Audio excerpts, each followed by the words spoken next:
जो कौम अपने मुआशरे के मामार और सज़ा कराम को इतना जलील कर रही है कि यार वो बेचारे हक लेने के लिए, ठीक है, सड़कों पे जलील हो रहे हैं, तो उस कौम और मुआशरे की जो टॉप लेवल पे रैंकिंग है, बेहतरी है, उसका अल्लाह याफिज़ है। यार अफसोस होता है। एक तो देखो, हमारी बचपन से ही हमें एक ऐसी ज़ात, एक रूहानी वालदैन ऐसी ज़ात हमें इनेबल करती है कि हम लोग एक अच्छी ज़िंदगी गुजार रहे हैं, ठीक है, हम लोग अच्छी अपनी अर्निंग कर रहे हैं, अच्छी बेहतरी की तरफ गामजन हो रहे हैं। तो यार वो बेचारे जो मेमार जिन्होंने हमें इस काबिल किया, आज वो जलील हो रहे हैं, वो सड़कों पे रुसवा हो रहे हैं। ऐसा क्यों है? इतना यार उन बेचारों को इतना जलील करके रख दिया सज़ा कराम को कि यार एक उस्ताद सड़कों पे जलील हो रहा है। It's too much. इससे ज़्यादा और बदहाली मुआशरे की क्या देखी जा सकती है? असातिज़ा कराम को उनके हकूक़ नहीं दिए जा रहे, ठीक है, जो स्कूल्स हैं, गवर्नमेंट स्कूल्स हैं, वो प्राइवेट किए जा रहे हैं।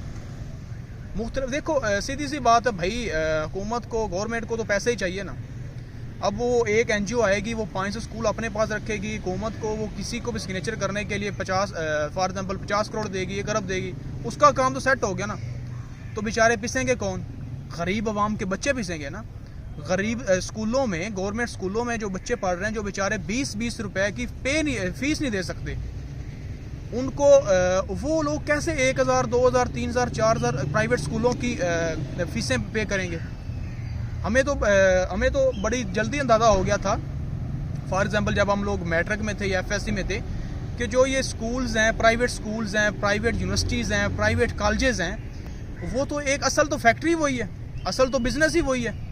अभी कल भी सोशल मीडिया पे बड़े बड़े प्रोग्राम्स में ये चल रहा था कि लोग अपनी टेक्सटाइल मिलें बंद करके स्कूल्स ओपन कर रहे हैं। अभी मैं तो अभी अनमैरिड हूँ, जो मेरे दोस्त मैरिड हैं, वो अपने बच्चों की यहाँ पे लाहौर में, मॉडल टाउन में और ये गार्डन टाउन में 18-18 हज़ार रुपये नर्सरी बच्चे की फ़ीस पे कर रहे हैं। चलो वो तो भाई वेल सेटल लोग हैं, ठीक है, वो अपने बच्चों की फ़ीस पे कर सकते हैं। लेकिन एक गाँव में, ठीक है, एक गाँव में एक गरीब ख़ानदान का बच्चा, ठीक है, जो बेचारा जिनकी रात की रोटी पूरी नहीं होती, वो आपको कैसे फीसें देंगे? वो मुख्तलिफ NGOs को कैसे फीसें देंगे? आप तो एक सिग्नेचर करेंगे ना, आप तो एक कानून बनाएंगे। यार आप होते कौन है कानून बनाने वाले? सारा सिस्टम तो आपने ही कंट्रोल किया हुआ है। गरीब आवाम का जो खून पसीने की कमाई है, वो कहाँ आपको दे? इतनी महंगाई, बेरोजगारी, इतनी सब सिचुएशंस हो गई हैं। आखिरी रही सही कसर जो एक भरम वाला एक महकमा था, एक भरम वाला जिसको हम मुआशरे में हर बंदा रिस्पेक्ट की निगाह से देखता है, उसको भी अब जलील कर रहे हैं। और ये तो हाईलाइट उन्होंने अभी किया, जलील तो बेचारे को काफ़ी देर से हो रहे हैं, ठीक है। आप इमेजिन करो यार, मेरे टीचर, मेरे उस्ताद, जब ये डॉलर का रेट इतना हाई लेवल पे गया तो मुझे बता रहे थे कि यार साकी, पहले जब हम लोग अपॉइंट हुए थे तो हमारी जो सैलरी थी वो ऑलमोस्ट $400 तक थी, उस वक्त के डॉलर के रेट के हिसाब से, अगर उसको PKR में कन्वर्ट करें। आज उनकी सैलरी महज $100 है, $100 है उनकी जो सैलरी है। आप एक हिसाब लगाओ, एक गवर्नमेंट स्कूल का जो टीचर है, जो मास्टर है, उस बेचारे की क्या सैलरी है? 30,000, 35,000। और उसकी क्वालिफिकेशन क्या है? उसकी क्वालिफिकेशन मास्टर है, उसकी क्वालिफिकेशन PhD लेवल है। एक PhD लेवल का बंदा दूसरी क्लास के बच्चे को पढ़ा रहा है, क्या वो उसके लिए उस वक्त तंजली का शिकार नहीं है वो? ठीक है, एक जो राइट पर्सन है उसको राइट क्लास नहीं दी जा रही। आप मुझे बताओ कि एक PhD लेवल का बंदा दूसरी क्लास के बच्चे को पढ़ा रहा है, और जो भी ये प्राइवेट फाउंडेशंस इनमें हिस्सा लेंगी, तो वहाँ पे तो जो इंटर लेवल का टीचर होगा और वो 5वीं क्लास के बच्चे को पढ़ाएगा, और फीसें वो अलग से लेंगे। यार बच्चे फीसें कैसे पूरे करेंगे? असातिज़ा के ऊपर शेलिंग हो रही है, उनको जेलों में डाला जा रहा है, ऊपर से रही कहीं कसर बेचारा जो भी एक गवर्नमेंट का मुलाजम होता है।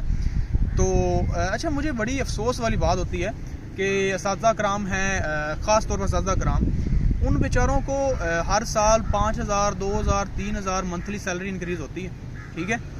तो वो इस उम्मीद पे बैठे होते हैं, जब वो अपनी मतलब कि स्टार्ट करते हैं, अपनी जॉब स्टार्ट करते हैं, तो स्टार्टिंग में उनकी पे होती है फॉर एग्जांपल 30,000, फिर साल ब साल, 2 साल, 3 साल, 4 साल, 2,000, 4 साल बढ़ते बढ़ते 60-70 हज़ार तक जाती है, ठीक है। और लेकिन उनको एक बेचारों को उनको एक एज होता है कि यार हमें पेंशन मिलेगी बाद में, उससे घर बनाएंगे, उससे बच्चों की शादियां करेंगे, बच्चों के एक्सपेंस बर्दाश्त करेंगे। अब तो बेचारों से वो हक भी छीना जा रहा है, पेंशन का हक भी छीना जा रहा है। It's too much. जो करप्ट लोग हैं मुल्क में, अरबों डॉलर्स खा चुके हैं, उनको हम लोग नहीं पकड़ रहे। और ये जो हमारे मुआशरे के मेमार हैं, जिनको हमने रिस्पेक्ट देनी थी, वो हमारा टारगेट बने हुए हैं। तो क्या हम लोग इस मुआशरे की बेहतरी ला सकते हैं? मेरे एक उस्ताद ही थे, मेरे खुद अंकल गवर्नमेंट टीचर थे, तो यकीन माने उनको मेडिकल बेस पे रिटायरमेंट लेके देनी थी आज से कोई 4-5 साल पहले की बात। और मैं खुद सरकारी इदारों में जाके धक्के खाता था, इवन 1,000 रुपये देता था एक सिग्नेचर के लिए। जब उनकी तबीयत ख़राब होती थी, उनको बहुत ज़्यादा फिज़िकली तौर पे बहुत ज़्यादा वो उनको मतलब कमज़ोर हो गए थे। उनकी रिटायरमेंट लेने के लिए मैं खुद मतलब कि कभी डीओ के पास जा रहा हूँ, कभी किसके पास जा रहा हूँ, जो भी सरकारी महकमे जा रहा हूँ, कभी हॉस्पिटल्स के चक्कर खा रहा हूँ। मेडिकल लीव लेने के लिए मुझे 2-2 हज़ार रुपये अच्छा उनकी जो उनकी वहाँ से पे बननी थी वो मेडिकल लीव में दे देते थे। और रिटायरमेंट लेने के लिए भी हमने खुद करप्शन मतलब लोगों को पैसे दिए, हमें रिटायरमेंट लेके दो। मतलब गवर्नमेंट जो भी बंदा जा भी नहीं सकता, चला जाए आसानी से, तो निकलने में भी मुश्किल होती है। ठीक है, अब एक गवर्नमेंट टीचर बेचारे को अब ये होगा कि आप एक शहर से उठा के दूसरे शहर फेंक दोगे। क्या करना चाहते हैं भाई? क्या बेचारों को कुछ हक दो। ठीक है, ये देखो यार, एक उस्ताद को आप जेलों में डाल रहे हो, उस्ताद के ऊपर जुल्म कर रहे हो। क्या करना चाहते हो यार? वो उन लोगों को पकड़ो ना जो अरबों डॉलर्स, करप्शन, ये वो, कौम का पैसा। ठीक है, गरीब बच्चा तो 20 रुपये नहीं दे सकता। मेरे कुलीग हैं, उमर साहब टीचर हैं गवर्नमेंट, माशाल्लाह बड़ा अच्छे दोस्त हैं। वो कह रहे थे कि हम लोग जो बच्चों की 20-20 रुपये फ़ीस होती है ना, वो खुद अपनी जेबों से देते हैं। बच्चों के पास पैसे नहीं होते यूनिफॉर्म लेने के, उनको लेके देते हैं, उनको जूते लेके देते हैं। ठीक है, बच्चों को घर से उठा के लेके आते हैं, हाँ जो पढ़ लो यार। वही गरीब आवाम का बच्चा, गरीब एक बंदे का बच्चा, वो उसको खेतों में लगाएगा, फिर ठीक है उसको मल्टीपल मजदूरियों में लगाएगा, वो कहाँ से फीस देगा? तो भाई ये तो मुआशरे में अब जो बेहतरी है उसके लिए दुआई की जा सकती है, वो मुआवजा ही हो सकता है, वरना कुछ राय अमल मिल नहीं रही। ठीक है, okay, thank you so much, best of luck.